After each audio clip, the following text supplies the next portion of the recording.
Penyakit virus corona atau biasa disebut dengan COVID-19 adalah penyakit menular yang disebabkan oleh virus corona yang baru-baru ini ditemukan. Kasus COVID-19 melonjak setiap harinya. Saat ini, di Indonesia tercatat ada 2 juta lebih kasus. Banyaknya pasien membuat petugas medis kewalahan hingga banyaknya rumah sakit yang tidak bisa menampung pasien.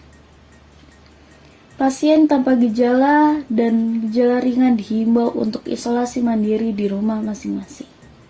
Namun, pasien harus lapor kepada petugas Satgas setempat untuk dapat dipantau hingga ditindaklanjuti. Tetapi, saat ini masih banyak warga hingga suatu perusahaan tidak melaporkan terjadinya kasus positif COVID-19 ini kepada Satgas setempat.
Langsung fokus sama yang di rumah aja. Kita langsung panik, kita cuma nyiapin kebutuhan untuk isoman sampai lupa. Dan kita ya meriksa kesehatan kita, sibuk sama itu, akhirnya sampai lupa. Dan kita juga ngasih tahu keluarga kita karena kita nggak menimbulin kepanikan di kalangan keluarga kita. Jadi yang tahu itu cuma satu rumah doang, dan ada beberapa rekan kita yang datang ke rumah dalam 2 minggu itu. Kita kasih tahu kalau misalkan di rumah kita ada yang positif. Jadi kalau misalkan ada gejala atau gimana, tolong periksain gitu. Dan kebetulan kami juga selama pandemi ini kita nggak keluar rumah. Kita lebih banyak ngabisin waktu di rumah, jadi kita nggak banyak interaksi juga sama orang-orang. Nah, tetangga-tetangga tanggapannya gimana? Curiga atau enggak sih? Enggak ya, karena tetangga-tetangga kami itu lebih sering ngabisin waktu di rumah, jarang interaksi satu sama lain. Jadi ya nggak keluar rumah itu ya biasa-biasa aja. Jadi nggak ada kecurigaan atau gimana-gimana. Nah, setelah positif, salah satu anggota keluarga kami positif itu, tindakan yang kami lakukan adalah jelas kami memeriksakan kesehatan kami. Kami langsung rapid, dan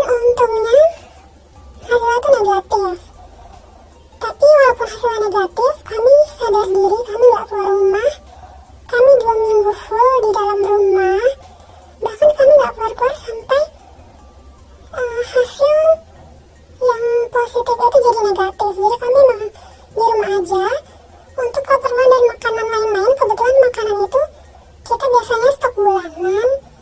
Dan kalau misalkan ada yang kurang-kurang, baru kita kayak pesan online atau pesan makanan secara online, pesan barang-barang secara online lah pokoknya.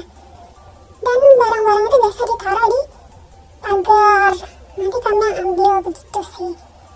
Jadi itulah kenapa kami nggak lapor, karena nggak menimbulkan kepanikan dan kami aja udah panik. Harus jaga-jaga kesehatan, dan kalau misalkan yang harus isolasi, ikutin peraturannya, dan harus lapor ke RT supaya yang lainnya juga berjaga-jaga. Pokoknya ikutin aja peraturannya dan jaga kesehatan.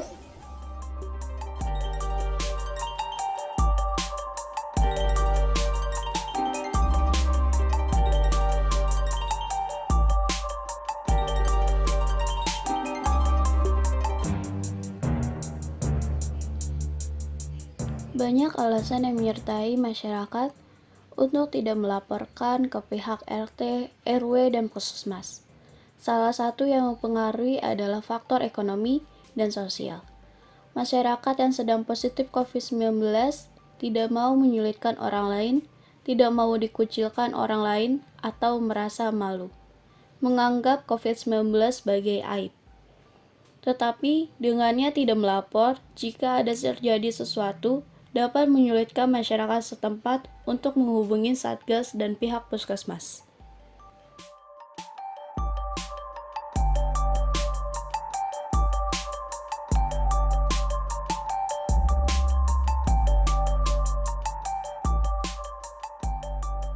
Tangga saya ini dia terpapar, namun dia tidak lapor ke Satgas.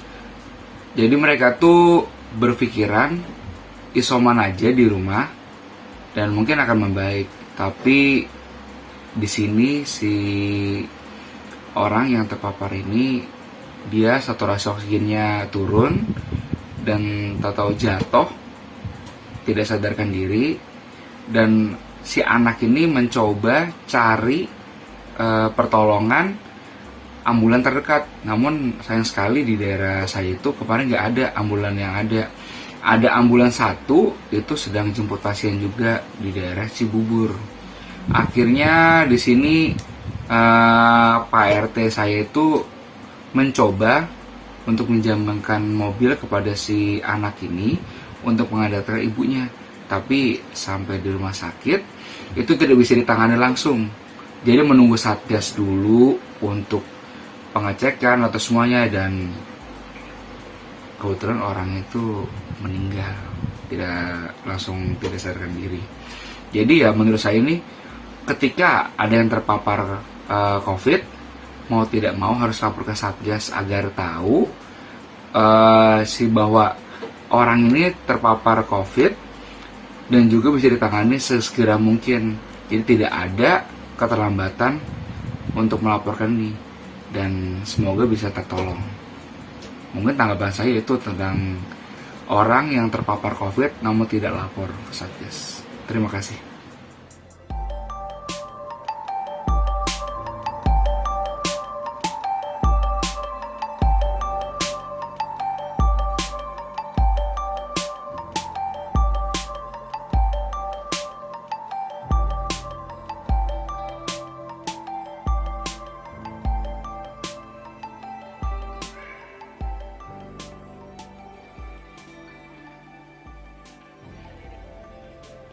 Jumlah pasien positif COVID-19 setiap harinya kian menaik. Banyak rumah sakit yang tidak dapat menampung pasien positif COVID-19. Maka dari itu, banyaknya pasien yang melakukan isolasi mandiri. Dari sekian banyak kasus yang tercatat, banyak yang tidak melaporkan diri kepada Satgas setempat, dan ada pula pasien positif 19 yang melaporkan kepada Satgas setempat.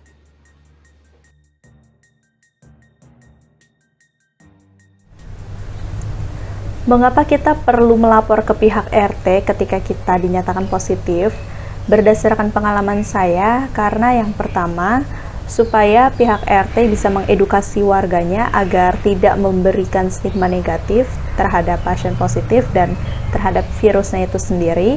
Kemudian yang kedua, pihak RT bisa mengimbau warganya agar lebih berhati-hati lagi, lebih menjaga kesehatannya, dan agar tetangga saya juga tahu bahwa saya positif, sehingga tetangga yang habis melakukan kontak erat dengan saya bisa lebih berhati-hati dan bisa menjaga dirinya. Dan hal ini juga penting diketahui bersama agar bisa memutus mata rantai penyebaran COVID dan bisa melakukan upaya-upaya penanganan seperti penyemprotan. Karena pada saat saya lapor ke pihak RT, 1 hari kemudian rumah saya langsung disemprot, dan 1 RT pun juga rumahnya langsung disemprot. Jadi ada penyemprotan untuk mencegah penularan juga.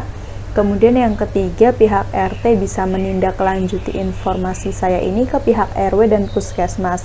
Nah, berdasarkan pengalaman saya, karena saya melapor ke pihak RT, jadi pihak puskesmas pun tahu laporan bahwa saya ini positif. Lalu saya dipantau langsung oleh dokter dari puskesmas, mendapatkan obat-obatan dari puskes juga. Kemudian yang terakhir, pihak RT bisa melibatkan warga untuk turut membantu memenuhi kebutuhan saya dan keluarga yang melakukan isoman 2 minggu.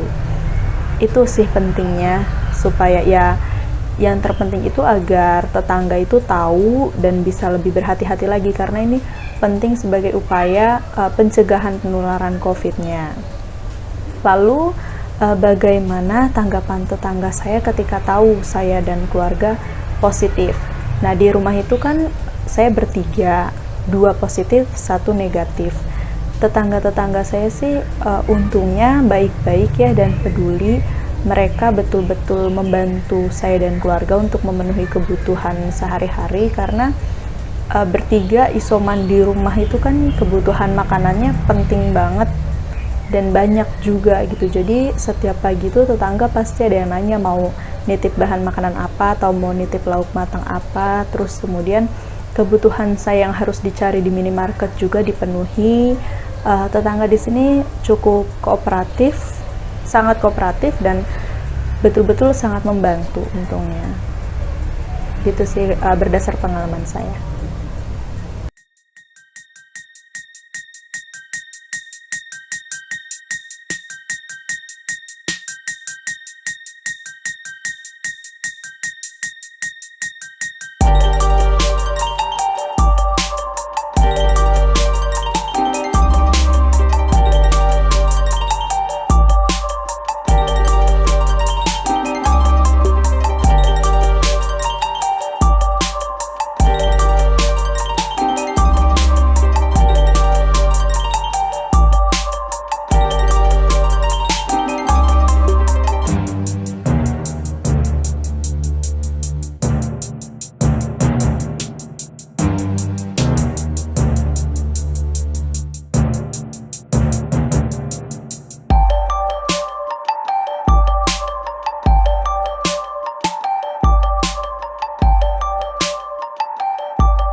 Berikut adalah langkah-langkah ketika harus menjalankan isolasi mandiri. Pertama, segera laporkan hasil pemeriksaan ke Ketua RT atau Ketua RW atau ke Satgas setempat.